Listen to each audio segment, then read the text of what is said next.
guys. So I've been away for a while, and I'm going to try and come back and start doing some more podcasts. So, but I'm a bit mobile. I'm working out of my car and everything at the moment. But anyway, just wanted to have a quick chat about this biker that went into this former Hell's Angels. Can't remember his name. I haven't read the article for a couple of days, but who walked in the Perth Mint and bought $27,000 worth of gold without, no questions asked. Now, I'm going to defend the undefendable here. Like, he's got tattoos all over his face. Personally, I wouldn't do that shit. I wouldn't poke no shit in my face, I'll defend to the death his right to do it. So he's covered in tattoos, but it doesn't really matter what he used to do. Like, he's a former Hell's Angels. Who cares? Like, and it said in the article he's previously, been convicted of, dealing drugs or something. I can't remember what it was. Maybe a bit of assault or something, But when you're a Hell's Angels, that's part of life. You're gonna get done for assault, but this man did his crime and then he did his time. It's not like he bought it from in jail. He didn't have his liberties taken away from him. He'd done the crime, whatever the crime was, and he did his time. So he's a free citizen after that, we would have thought. But not in this country any longer. He needs a label. We need to call him a former Hell's Angels biker. I mean, so then we can just categorize him as, well, you're always a criminal. You'll always will be a criminal. You'll never be reformed. You should be in jail if you're not. You're guilty until proven innocent. Now, point number 2 is, what's wrong with buying $27,000 worth of gold? Well, it says it in the ABC article. Gold's untraceable. It can be melted down. It's very easy to hide from the authorities. And these authorities, they'll have minions in there sitting behind desks deciding who's good and who's bad and who can do things and who can't do things. Whoops, lost the camera for a second there. And it's everybody's right to go and buy a $27,000 car or a $27,000 hunk of gold or a $27,000 block of land out the back of bumfuck. It doesn't really matter. It's none of the government's business. There's none of those people in there. It's none of their business. So, hooray to the guy that could walk in and do that. Because I went in there and bought $2,000 worth of silver just a little while ago, and I got the 3rd degree. I had to have, show my driver's license. Where do you live, sir? And all that shit. Just for $2,000 worth of silver. So yes, they're going after us silver stackers. But we've heard all this before. They can't police it. There's not enough cops in the country to go breaking in everyone's house looking for silver and gold, is there? That's why they hate it, because their systems, their fiat currency is failing. So, bravo to the biker. I defend the biker, the former Hell's Angel.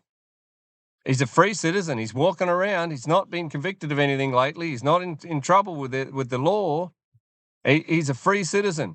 You go and do that, mate. You do what you want. And Perth Mint, sell whoever, whatever.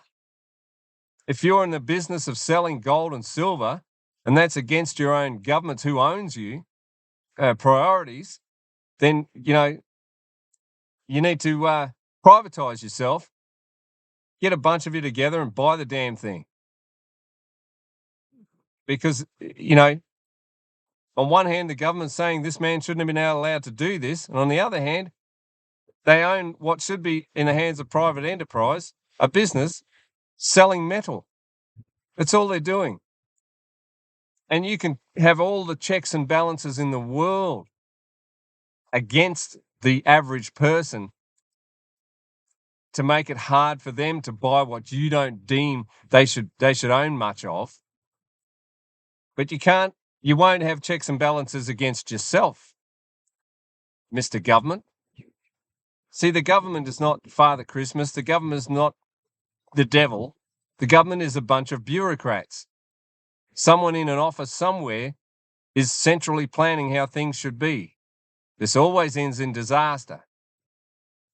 So bravo. And when you read the ABC article, it starts carrying on about the Euro Pacific Bank and how people that were in the Euro Pac Bank, that the Perth Mint was allowed to store their gold for them.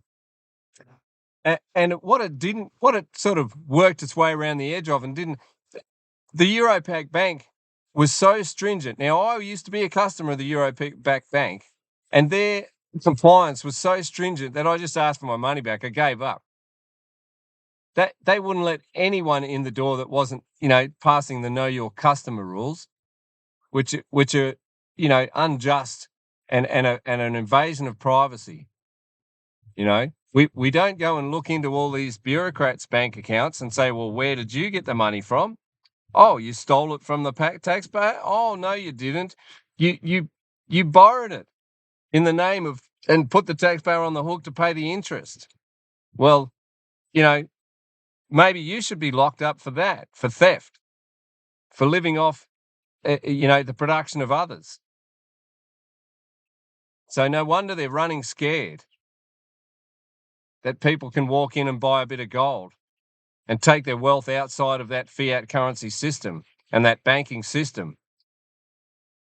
We all have to go and transfer a title through the government office to make sure that they know exactly who owns what piece of land. It's not a service.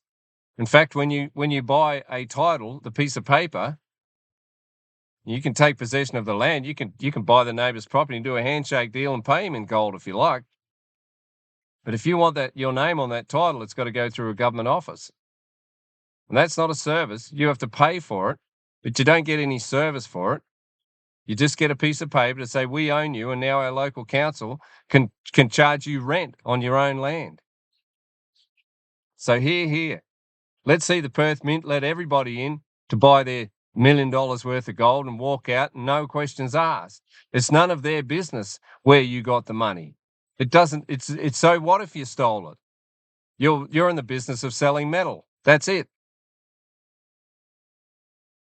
And any business can discern who they sell their wares to. So good on the biker for being able to walk in there, whatever his name is. Bravo to the biker. Let's see more of it. I'll see you on the next one, guys.